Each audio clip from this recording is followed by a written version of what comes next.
बिस्मिल्लाहिर्रहमानिर्रहीम। अस्सलाम वालेकुम। स्टॉक वर्ल्ड रिसर्च इंस्टीट्यूट से मैं हूं सईद अफजल।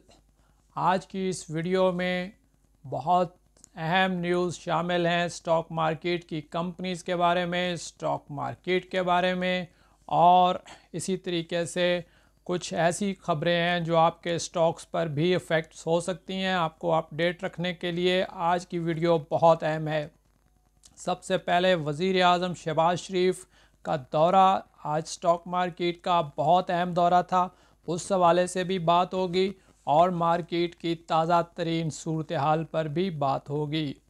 तो इस वक्त मार्केट जो है आज भी सुबह बहुत ऊपर की तरफ रुझान रहा, मार्केट बढ़ती रही, तकरीबन 1500 पॉइंट्स ऊपर गई और ये एक्सपेक्टेड था क्योंकि वज़ीर आज़म का आज दौरा था स्टॉक मार्केट का। सुबह सवेरे स्टॉक मार्केट ने वज़ीर आज़म को एक सलूट पेश करना था क्योंकि आपको मालूम है वज़ीर आज़म पाकिस्तान मियां मोहम्मद शहबाज शरीफ स्टॉक मार्केट के लिए बहुत अच्छे साबित हुए। इनके दौरे हुकूमत में स्टॉक मार्केट ने ज़बरदस्त परफॉर्म किया और पाकिस्तान की जो इकनॉमिक पॉलिसीज़ थी उनका रिवार्ड हमें स्टॉक मार्केट के इन्वेस्टर्स को मिलता हुआ नज़र आया। तो आज जब वज़ीर आज़म की आमद मतवक्के थी सुबह, तो स्टॉक मार्केट बहुत अच्छा परफॉर्म कर रही थी। लेकिन ऐसे में एक चीज़ ये हुई कि वज़ीर आज़म का दौरा थोड़ा सा डिले का शिकार हुआ, तो स्टॉक मार्केट वापस निचली तरफ जाना शुरू हुई।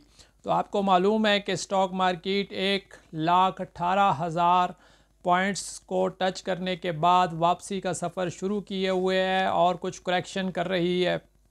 तो जब ये करेक्शन होती है तो इसका मकसद ये होता है कि सेलिंग प्रेशर होता है और मार्केट अपनी जगह बना रही होती है, और मार्केट ने अगर आगे की तरफ मूव करना है तो एक दफ़ा मार्केट नीचे की तरफ आती है। और ये मार्केट हमेशा आप याद रखें कि डब्ल्यू की शक्ल में मूव करती है, ऊपर, ऊपर से नीचे, नीचे से ऊपर, फिर नीचे, फिर ऊपर, इस तरीके से मार्केट मूव कर रही होती है।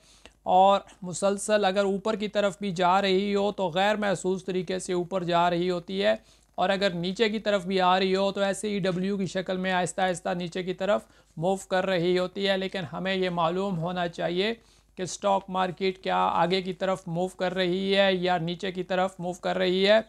और इसलिए अभी जो है ये करेक्शन हो रही है। करेक्शन आज फिर दिन भर जारी रही और इस वक्त हम देख रहे हैं कि 1,11,000 पर कोई एक बड़ी सपोर्ट मौजूद है। इसलिए इस टाइम पीरियड के दौरान जब करेक्शन हो रही है तो ट्रेडर्स जो हैं ये मोहतात रहें और कोई बड़ी पोजीशन ना लें, जबकि इन्वेस्टर्स के लिए ये मशवरा है कि वो अपनी होल्डिंग्स को बिल्कुल अपने साथ रख सकते हैं और उनके लिए कोई मसला इसमें नहीं है क्योंकि उनके जितनी भी चीज़ें हैं वो सेफ़ एंड साउंड हैं। इस वक्त भी मार्केट बुलिश ट्रेंड में है और लॉन्ग रन में अच्छा परफॉर्म करती हुई नज़र आ रही है। आज वज़ीर आज़म शहबाज शरीफ जब कराची में पहुँचे तो ये अब मैं थोड़ा सा आपको बताना चाहता हूँ कि उन्होंने स्टॉक मार्केट के हवाले से एक तकरीब में शिरकत की जहाँ पे उन्होंने सरमायाकारों से मुलाकात की है और वहाँ पे उन्होंने कहा है कि हम IMF के साथ मुआहदों की मुकम्मल पासदारी करेंगे और दुरुस्त वक्त पर ही IMF को खुदा हाफिज़ कहेंगे। तो ये वज़ीर आज़म का बहुत अहम बयान सामने आया है IMF से मुआहदों के हवाले से, और सरमायाकारों के साथ उन्होंने अपनी गुफ्तगू में सरमायाकारों को एतमाद में लिया और अपनी जो इकनॉमिक पॉलिसीज़ हैं और मुस्तकबिल के हवाले से जो उनके हदफ हैं उनके बारे में गुफ्तगू की है। इसलिए वज़ीर आज़म की इस तरह की जो आज की जो मीटिंग थी सरमायाकारों से, ये बहुत अहम थी। सरमायाकारों को कॉन्फिडेंस में लिया है उन्होंने कि वो स्टॉक मार्केट में जो इन्वेस्टमेंट्स कर रहे हैं उस हवाले से अपने आप को कोई किसी किस्म की परेशानी का शिकार ना हो। पाकिस्तान की जो इकनॉमिक पॉलिसीज़ हैं वो दुरुस्त सिमत में जा रही हैं। तो ऐसे में जो मार्केट में काम करने वाले लोग हैं उन्हें चाहिए कि वो जज्बाती ना हो, इमोशनल ना हो और अपनी इंफॉर्मेशन के साथ, करेक्ट इंफॉर्मेशन के साथ काम करें ताकि वो बेस्ट से बेस्ट गेन हासिल कर सकें। तो ये बहुत अहम है क्योंकि जब तक मार्केट में काम करने वाले जो लोग हैं इनको ये समझना चाहिए कि इनका जो मुकाबला होता है मार्केट में वो बहुत ज़हीन लोगों के साथ होता है, और दूसरी तरफ जो मूवमेंट्स होती हैं स्टॉक मार्केट की, जो अप एंड डाउन्स होते हैं, ये बड़े अहम होते हैं। इस के अंदर वो लोग नुकसान करते हैं जो जज्बाती होते हैं, जो इमोशनल हो जाते हैं, जो परेशान हो जाते हैं, जो जल्दी घबरा जाते हैं। तो इसलिए आपने स्टॉक मार्केट के अंदर हमेशा अपनी इंफॉर्मेशन को, मुल्की हालात को, इकनॉमिक पॉलिसीज़ को अपडेट रखना है। तो आपको इस हवाले से कुछ ज़्यादा परेशानी का सामना नहीं करना पड़ेगा। तो अब न्यूज़ की तरफ आते हैं। सबसे पहली न्यूज़ जो है ये मारी पेट्रोलियम के बारे में है। मारी पेट्रोलियम ने 19 दिसंबर को स्टॉक मार्केट में ख़त लिखा था, जिसमें बताया था कि उन्होंने अब अपना नाम तब्दील करके मारी एनर्जीज़ रख लिया है। तो मारी एनर्जीज़ का जो नाम है ये 7 जनवरी से अब नाम तब्दील हो चुका है और मारी एनर्जीज़ के नाम से शुरू हो चुका है। और अभी मारी ने कहा है कि दोनों नाम साथ साथ चलाएंगे, लेकिन कुछ दिनों के बाद मारी एनर्जीज़ ही का नाम चलेगा। मारी ने यह बताया है कि उनका कोर बिज़नेस कोई बहुत ज़्यादा तब्दील नहीं हो रहा, लेकिन उन्होंने नाम तब्दील किया है। इस हवाले से इनकी नई वेबसाइट जो www.marienergies.com.pk है, ये भी 9 जनवरी से फंक्शनल हो जाएगी। तो मारी, जिसका शुमार पाकिस्तान के अंदर बहुत ज़बरदस्त कंपनी के तौर पर होता है, जिसने अपने इन्वेस्टर्स को बहुत ज़बरदस्त फ़ायदा पहुंचाया है, और उसमें जो एक नई स्ट्रक्चरल तब्दीली आ रही है नाम के हवाले से, वो मैंने आपको बताई है कि अब ये मारी एनर्जीज़ के नाम से काम करेगी और कल से इसकी वेबसाइट भी ऑपरेशनल हो जाएगी। दूसरी खबर, स्टॉक मार्केट के ब्रोकर्स ने वज़ीर ख़ज़ाना से रब्ता किया है और उनसे कहा है कि नॉन फाइलर्स जो हैं, इनके लिए टैक्स कवानीन की जो तरामीम हुई हैं उनके नफाज से कबल हमसे मशावरत भी की जाए, क्योंकि आपको मालूम होना चाहिए कि स्टॉक मार्केट में नॉन फाइलर्स के लिए काफ़ी सख्तियाँ हो रही हैं। नॉन फाइलर्स को रिस्ट्रिक्ट किया जा रहा है कि वो इस किस्म की जो सरमायाकारी है स्टॉक मार्केट में वो ना कर सकें। इस हवाले से अभी जो है हमारे ब्रोकर्स ने रब्ता किया है, लेकिन ब्रोकर्स के एक और ग्रोह का ये कहना है कि ज़्यादातर इन्वेस्टर जो स्टॉक मार्केट में काम करते हैं वो फाइलर्स हैं, उनके बाकायदा बैंक अकाउंट्स हैं और उनकी जितनी सोर्स ऑफ इनकम है वो सब के सब तस्दीक शुदा हैं। इसलिए ये बहुत ज़्यादा इफ़ेक्टिव नहीं है। अगर ये कानून बनता भी है तो बहुत ज़्यादा लोग मुतासर नहीं होंगे।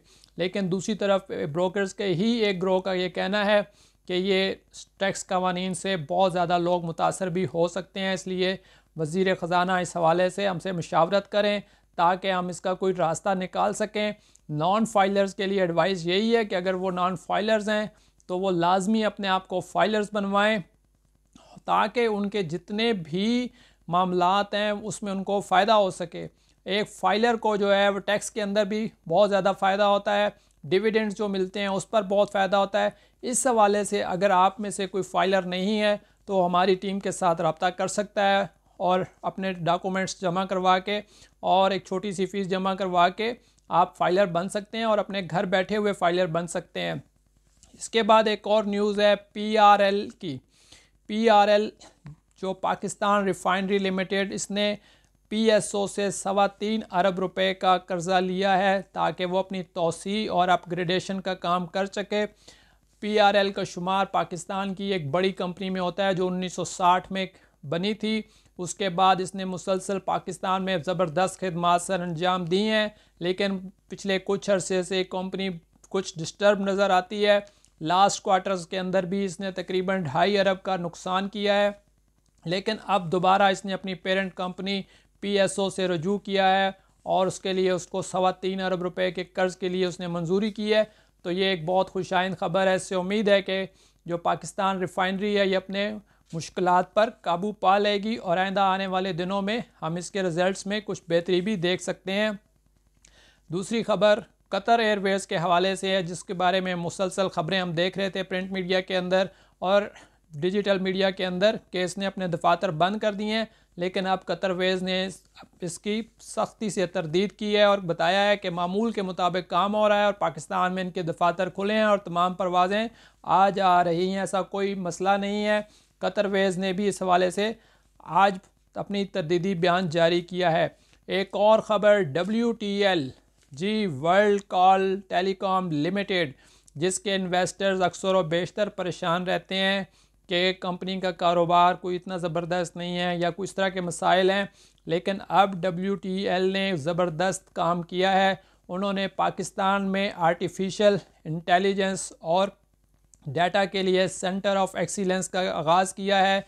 उनके ऑनर मेहदी अल अब्दवानी ने आज इफ्तिताह किया है और WTL के हवाले से अच्छी खबर है कि अब वो आर्टिफिशियल इंटेलिजेंस के अंदर खदमात सर अंजाम देने जा रही है, जिससे इसके कारोबार में बेहतरी आ सकती है। काफ़ी तवील अरसे के बाद WTL में एक अच्छी खबर देखने को मिली है, जिससे इसकी शेयर प्राइस के साथ भी कुछ अच्छा असर पड़ सकता है। मैपल लीफ की खबर आई है।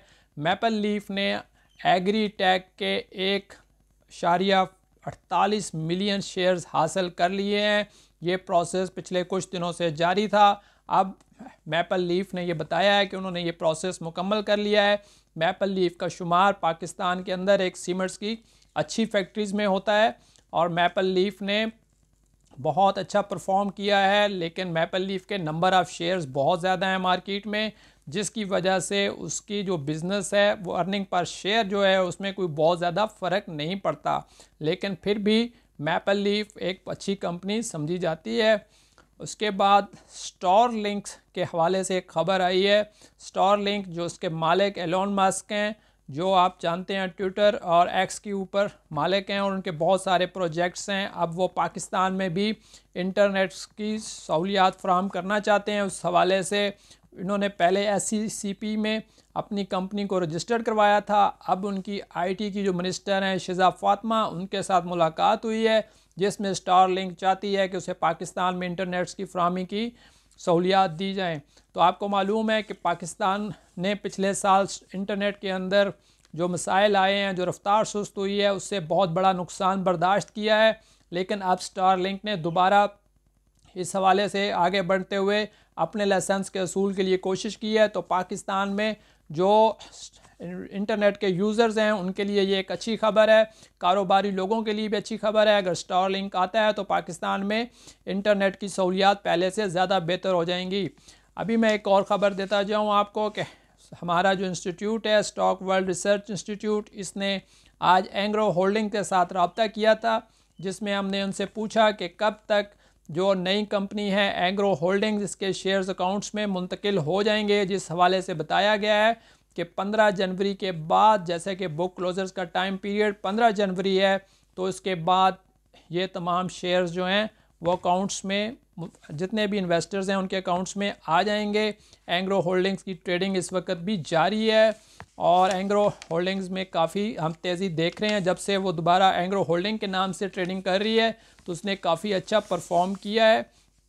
अब यहाँ पे मैं लास्ट में एक और अपनी अनाउंसमेंट भी करता जाऊँ जो हमारे कोर्स के हवाले से है। कल हमारे दूसरे बैच का आखिरी क्लास थी। स्टॉक मार्केट ऑनलाइन कोर्स के हवाले से दूसरा बैच इख्तिताम पजीर हो गया है। तीसरे बैच के लिए हम 15 जनवरी से क्लासेस का आगाज़ करेंगे। ऐसे तमाम लोग जो स्टॉक मार्केट की लर्निंग करना चाहते हैं वो हमसे बाकायदा हमारे इस व्हाट्सएप नंबर पे जो इस वीडियो के टाइटल में दिया गया है उस पर रब्ता कर सकते हैं। आपको वीडियो कैसी लगी, आप अपने जो भी सवाल आते हैं वो वीडियो के कमेंट्स में ज़रूर करें। हम तमाम सवालों को इकट्ठा कर भी एक वीडियो में जवाब देंगे। बहुत शुक्रिया। अल्लाह हाफ़िज़। अस्सलाम वालेकुम।